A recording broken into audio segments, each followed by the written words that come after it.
Selamat malam Bang Pendi, Bang Nabirong. Selamat malam. Salam kenal, salam sehat semuanya. Oke, salam Amin. sehat Bang Frey. Ini saya ingin bertanya aja tentang cek kodam nih Bang, karena topiknya cek kodam, boleh dong bertanya? Boleh ya Bang? Bang Pedi suhunya. Iya, saya kalau diajak berdebat saya nggak mampu, soalnya ilmu saya cetek. Ya, Nggak ada lagi bang, cek kodamnya sudah hilang. Iya, bertanya aja berarti Bang, kalau begitu nggak jadi cek kodam. Nanti lagi Boleh cek ya? kodamnya bang. Bang, Oke, silakan. sebelumnya bang Muslim, Kristen atau Saya apa? Muslim Bang, kita satu suku, satu bangsa kita Bang. Oh, orang Aceh juga. Iya. Aceh di Salam mana? kenal Bang Pendi. Salam kenal. Aceh Jakarta Bang. Aceh Jakarta. Iya. Tinggal di Jakarta maksudnya. Iya, warga DKI Bang maksudnya. Cuma keturunan Aceh. Oh, siap. Sedikit saya ingin bertanya Bang, bagaimana penjelasan tentang ini bukan penjelasan, memaknai ya tentang Matius 21 di Matius 21 ayat 43 ya, kalau nggak salah ya. Bagaimana itu memaknainya Bang? Oke. Apanya Bang? Poin apa yang Abang mau tanyakan di sana? Memaknainya Bang, bagaimana memaknainya tentang Matius 21 ayat 43. 43 ya. Oke, kalau kita mau memaknai ayat itu Bang, kita harus baca ayat itu berbicara tentang apa? Ya, ayat itu berbicara tentang penggarap kebun anggur, ya, yang diperumpamakan Tuhan itu penggarap kebun anggur yang dipercayakan tuannya kepada orang. Shalom, kebun anggur Bos. itu. Ya, salam Bang Ari. Nah, kalau kita lihat dari judul perikopnya saja sudah diberikan perumpamaan tentang penggarap kebun anggur. Nah, saya singkat saja, ayat 43 itu adalah orang-orang yang tidak mau melakukan atau mengembangkan kebun anggur tersebut yang dipercayakan kepadanya. Ya, gitu ya. Nah, maka kebun itu akan diambil dari dia dan diserahkan kepada orang lain. Nah, itu sama ketika saya, seorang Kristen yang sudah dipercayakan Tuhan tentang kerajaan Allah itu, tetapi saya tidak mengembangkannya, tidak memanfaatkannya, tidak mengerjakannya dengan baik, maka bisa saja jaminan keselamatan saya itu diambil dan diberikan kepada orang yang tidak mengenal Allah. Artinya keselamatan Seperti bisa hilang. murtadin itu. Iya. Gitu. Baik Bang, berarti di situ Yesus sendiri bernubuat ya, atau berfirman gitu. Bukan bernubuat, dia menjelaskan. Perumpamaan itu. Tetapi dalam bentuk perumpamaan, bukan bernubuat. Ya, menurut keimanan Abang, apakah hal itu akan terjadi? Ya, itu sudah banyak terjadi, Bang. Sudah terjadi dan akan terjadi bagi orang yang lain juga. Iya. Oh gitu. Itu sudah terjadi. Kalau dibilang ada orang mati mualaf, ya mungkin itu salah satunya. Karena dia tidak pernah melakukan apa yang diperintahkan Tuhan di dalam Enggak, di situ kan Alkitab membicarakan kan kerajaan Allah, bukan pengikut kerajaan kan? Iya, itu kerajaan Allah itu akan diambil daripadanya, akan diberikan kepada orang lain. Pengikut itu bagian dari kerajaan Allah juga. Gimana? Pengikut itu bagian dari kerajaan Allah juga. Oh gitu ya. Baik, terima kasih. Saya cuman ya belajar karena kurang pengetahuan saya, jadi ingin tahu. Terima kasih banyak atas penjelasan abang kita ini, Abang Nabirong dan Bang Pendi. Salam hormat semuanya, Bang Ari juga. Terima kasih. Bang Tri, Bang Tri tinggal di mana? Jakarta Selatan, Bang. Daerah Pasar Minggu. Enggak, di Lebak Bulus, Bang. Oh. Iya. Jadi yang Acehnya mama atau bapak? Semuanya Aceh. Kebetulan kan waktu itu kan konflik ya Aceh. Iya. Jadi kita hijrah. Oh. Baik, baik, baik, baik. Saya pernah Baik juga Bang ya, terima kasih banyak ya semuanya Oke. ya. Salam sehat Oke. semuanya. Oke. Oke, siap, siap.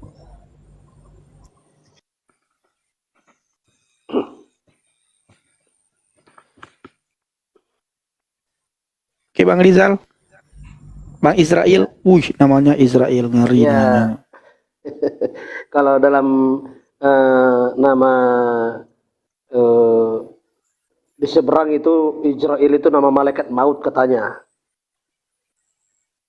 Tapi kita bukan malaikat maut. Oh ya, malaikat penjemput nyawa, ngeri. Tapi kalau bagi kita bukan. Israel itu kebetulan aja yang saya rasa namanya unik. Seperti nama seorang kesatria itu dari negeri dongeng.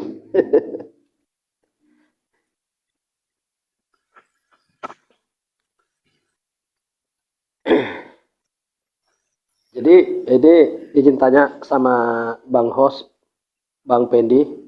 Udah berapa lama abang mengenal iman akan Kristus? Lebih kurang 9 tahun, Bang. 9 tahun ya, luar biasa. Karena bang sangat sulit loh bang. Sangat sulit apalagi kalau di iman kita yang sebelumnya. Kalau mengakui Kristus itu, waduh, sangat tidak mungkin lah, mustahil sekali. Jangankan untuk beriman, untuk menyebut namanya aja pun udah sesuatu yang diharamkan. Ini luar biasa. Jadi tergenapilah kalimat-kalimat nubuatan.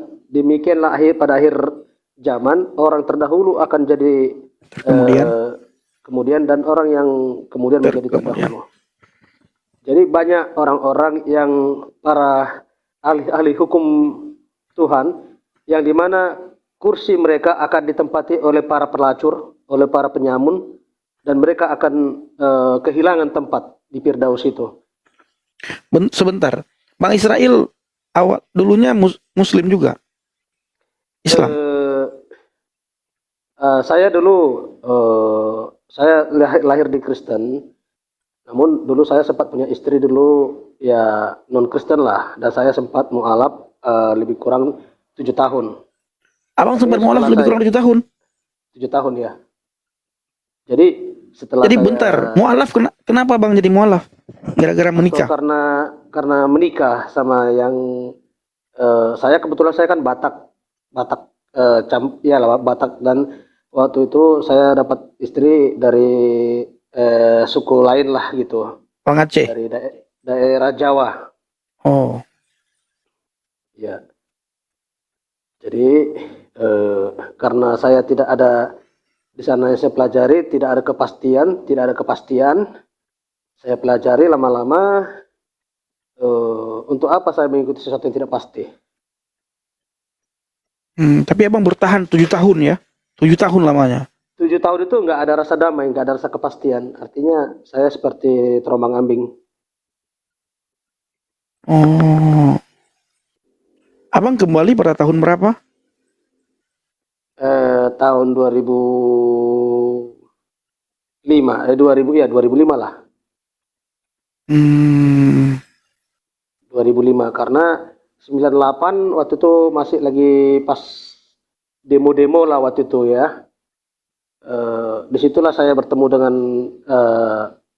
mantan istri, dan saya diajak waktu itu, saya diiming-iming nanti kamu akan ini deh, kamu akan lebih mengenal namanya ini, kamu akan menjadi orang yang pengikut tauhid, kamu akan tercerahkan, kamu akan jaminan surga, ini banyaklah sesuatu yang saya rasa indah-indah.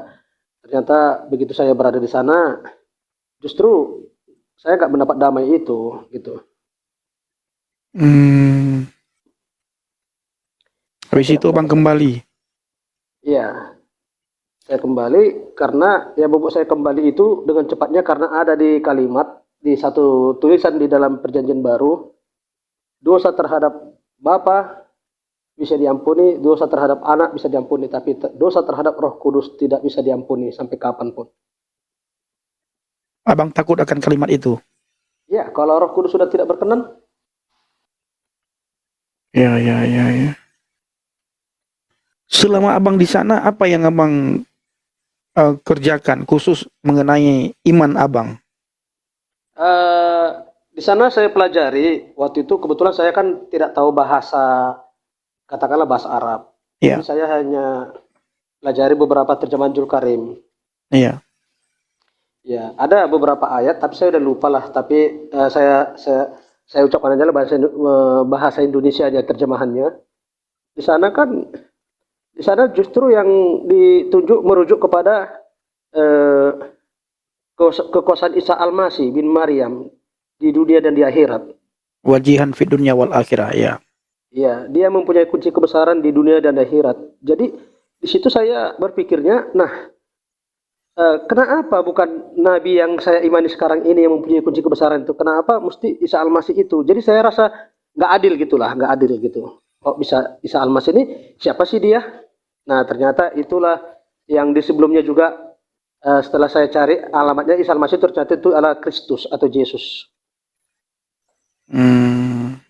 Nah, disitulah. Jadi kalau dia sudah mempunyai kunci kebesaran di dunia akhirat, siapa lagi yang lebih besar dari dia?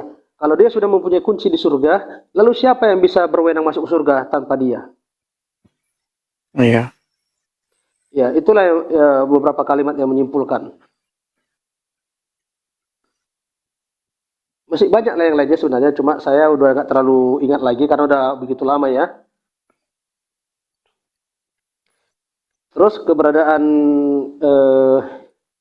ada beberapa khutbah-khutbah dari beberapa ustadz lawat itu yang memberi saya pencerahan, ustadz-ustadz yang memberi saya bimbingan, yaitu dari Batubara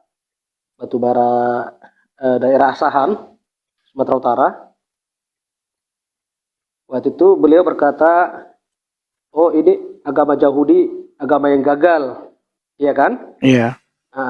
Setelah itu Allah turunkan agama Yang purna. Kristen. Ini agama ini murtad gitulah, murtad. Nah, Yahudi murtad, Yahudi gagal, Kristen murtad. Lalu sekarang muncul agama yang sempurna, Iya. yang disempurnakan, yang membawa kesempurnaan bagi dunia gitu. Nah, di situ saya bertanya, berarti Allahnya kita itu Allah yang terbatas.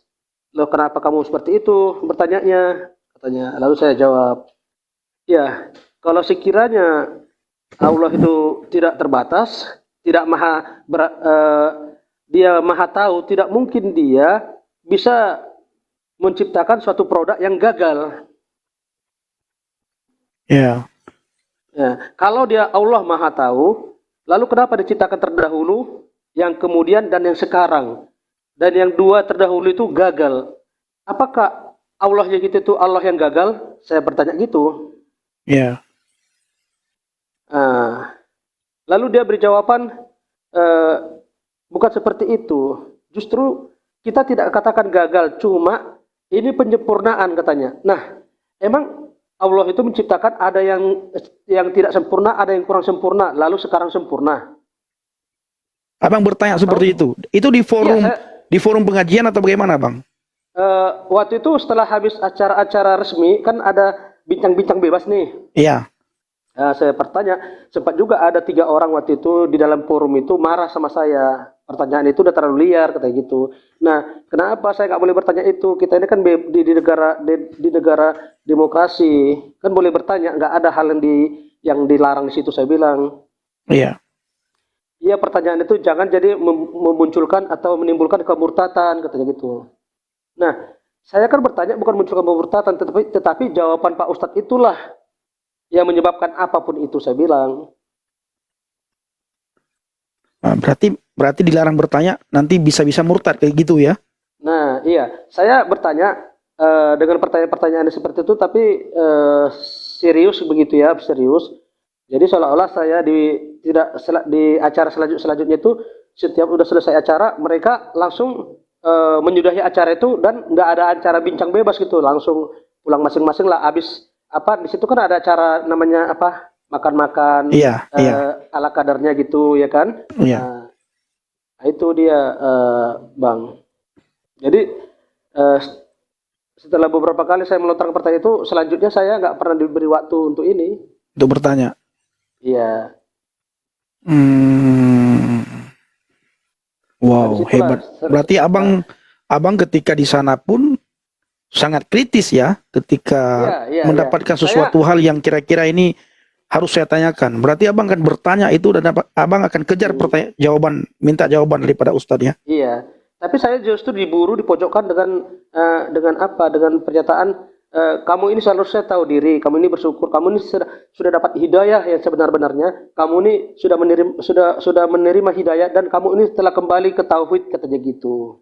Iya. Disitulah saya dipojokkan selalu. Jadi setelah itu saya orangnya kalau perdebatan ini jadi memunculkan sakit hati untuk apa? Jadi saya udah cenderung diam, tetapi dalam hati saya karena saya tidak mendapatkan jawaban-jawaban yang memuaskan ataupun tidak ada jawaban itu yang menurut saya yang masuk akal, akhirnya di situ saya berdiam selama bertahun-tahun, walaupun saya mengikuti beberapa kewajiban, tetapi hati saya nggak damai begitu dia. Iya bang.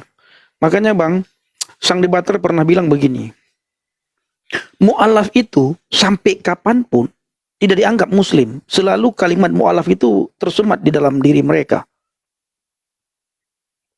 Iya. Sampai seumur hidup tetap mu'alaf dipanggil. Nggak dipanggil muslim. Pasti mu'alaf. Izin nanya dulu ini host, itu mu'alaf itu apa sih arti sebenarnya? Karena Nggak tahu saya. Iya ya. Saya nggak tahu. Iya. Mu'alaf. Mungkin sadar daripada kekhilafan kali. Nggak tahu juga saya. Iya, jadi banyak hal-hal yang saya rasa janggal gitu. Ketika saya bertanya, kalau pertanyaan itu mengenai, lalu saya seperti tidak diizinkan begitu. Betul. Iya, kalau murtadin itu bukan orang Kristen yang memberikan kalimat kepada kami murtadin, tetapi kami sendiri dan orang Islam. Iya. Kalau di dalam kekristenan, saya ini bang ya, bang Israel, Iya. ketika saya meninggalkan agama saya, orang yang ada dalam agama saya yang dulu mengatakan saya murtadin, tetapi orang yang ada dalam iman saya yang sekarang itu menganggap saya lahir baru dan petobat baru. Iya. Petobat Hidup dianggap baru. Hidup baru ya dalam keselamatan. hidup baru, lahir baru dalam Kristus, anak kerajaan, disambut, Iya. disayang, dihargai. Kalau mereka enggak, bang. Abang sudah 7 tahun, abang. Sampai kapanpun abang tetap dipanggil mu'alaf. Sampai kapanpun. Kalau ditanya, ini siapa ini? Oh, mu'alaf dia ini. Abang besok pergi ke daerah lain lagi. Ini siapa? Oh, mu'alaf. Jadi kalimat mu'alaf itu tidak akan hilang, bang. Iya. Iya. Tidak akan hilang. Jadi, selamat, bang. Abang sudah kembali ke Kitabul Hayah. Iya. Di mana nama abang tertulis dalam kitab kehidupan dan nama kita tertulis dalam kitab kehidupan. Amin. Tetap semangat abangku, jangan pernah saya menyangkal dia lagi. Merasa seperti seorang anak yang hilang itu, yang pada Kembali akhirnya lagi. kembali. Lagi. Iya. Haleluya. Nah, Karena terus sekarang host, saya Iya, Bang. sudah capek saya mencari sumber-sumber dari berbagai sumber lah ya, misalnya agama ini, mana sih yang ada kepastian keselamatan gitu, saya pelajari. Pada akhirnya saya hanya menemukan satu, yaitu Kristus. Karena Yes. hanya di dalam dialah ada keselamatan dan kebangkitan. amin. Ya. Amin. Dan kitab-kitab yang lain pun mendukungnya. Kalau di kitab lain dikatakan dia mempunyai kunci kebesaran di dunia dan di akhirat. Iya, Di dalam kitab Kristen dikatakan, kepadaku telah diserahkan semua kuasa, segala semua kuasa. kuasa di langit maupun di bumi. Yes, Dan amin. kunci kerajaan maut pun diserahkan kepadanya. Amin. Nah, setuju kedua kitab itu mengatakan kunci itu ada di tangan Kristus. Kalau kunci surga ada di tangannya, lalu siapa yang berwenang lagi di surga? Betul. Siapa Wow, lagi? Adakah makhluk lagi atau kaum abadi yang berwenang di surga? betul. Tidak. Hanya dia lah yang mempunyai kuncinya, hanya dia yang punya wewenang itu. Betul. Saya sering dipojokkan. Loh, itu Tuhannya Kristen, kok Tuhannya bisa mati disalib? Nah, itu pemikiran mereka. Itu nalarnya seperti Upin Ipin menurut saya. Iya. Wow, luar biasa.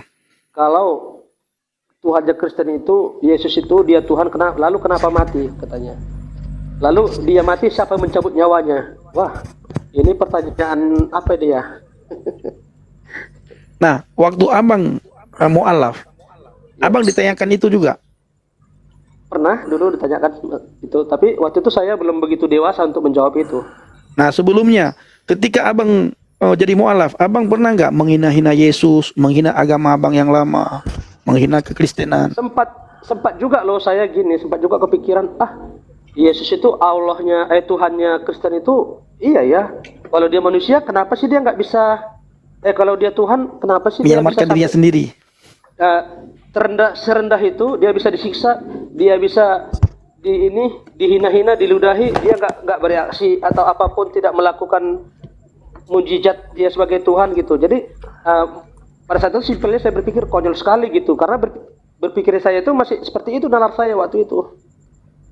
Tapi seiring berjalannya waktu, saya mempelajari juga Alkitab ini tadi, lama-lama saya temukan jawaban itu semuanya.